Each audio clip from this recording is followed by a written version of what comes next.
Every big tax bill comes with winners and also losers. And it's no different with the One Big Beautiful Bill.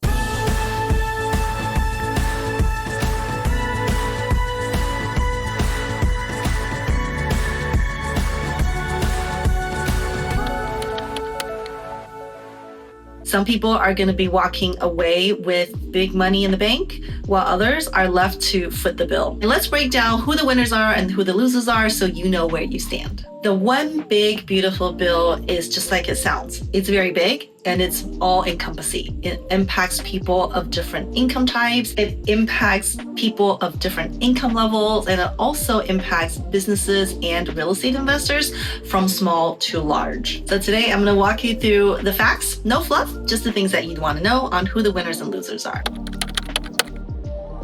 So let's first talk about the winners. First off, we have the hard workers, people who are working overtime, because for the first time ever, we now have the possibility of having tax-free overtime income. So this is really impactful for people who are working overtime in all different types of industries. For example, healthcare workers. A lot of healthcare workers are on mandatory overtime. We also have a lot of people in the public sector who are on call or have to be working overtime quite a bit.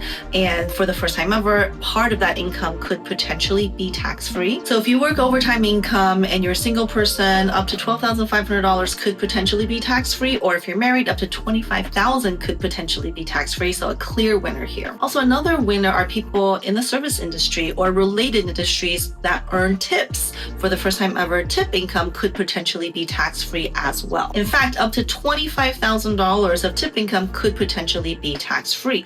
And these are not limited just to what you would expect in terms of restaurant or, hotel services, but actually expands to a lot of different areas as well. Certain people earning tips up to $25,000 could be tax-free. So clear winner here. Another winner, people who are looking to purchase cars made within the US, potentially a tax deduction of up to $10,000 on car loan interest, even though this is used primarily for personal uses. And of course, parents. Parents are clear winners here because we have an enhanced child tax credit, we have the dependent care credit, and for the first time ever, we have the Trump accounts, which works sort of like retirement accounts for kids, but now they have the ability to make contributions to those accounts to grow on a tax-preferred basis, even before they have earned income. Not surprisingly, winners are business owners and real estate investors because we have the revival of 100% bonus depreciation and the enhancement of Section 179 deduction, which basically are both designed to incentivize investments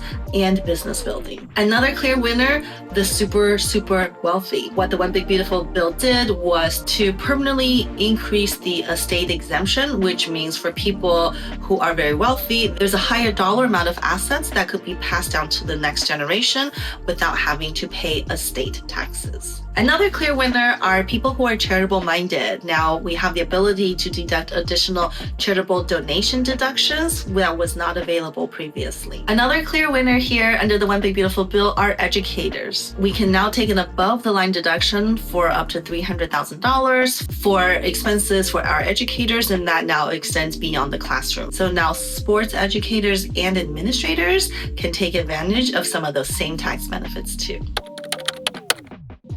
All right, let's talk about some of the losers. The losers, unfortunately, again, are W-2 workers. We were hoping to bring back our ability to deduct unreimbursed work-related expenses, but unfortunately, that one did not come back. So sorry, W-2 workers, still part of the losing team. Okay, another loser, clean energy businesses and enthusiasts.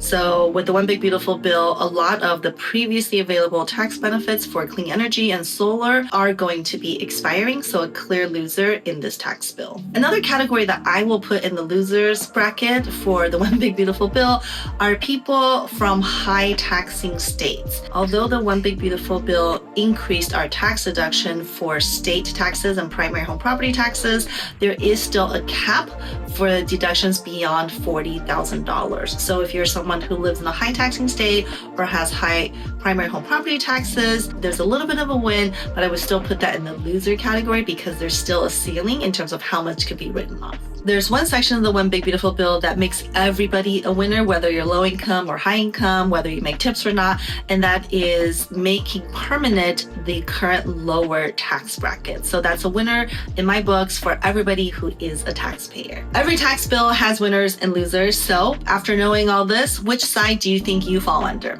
And something super important to understand is regardless of what the tax law is, there are always things you can do to change your facts. So if you are someone who is not currently benefiting from all the rules, you can simply change your facts so that you can take advantage of what's more favorable to you. And for more tax saving strategies, check out the description below to access my tax savings playbook. And as usual, be sure to like and subscribe for other ways to save on taxes.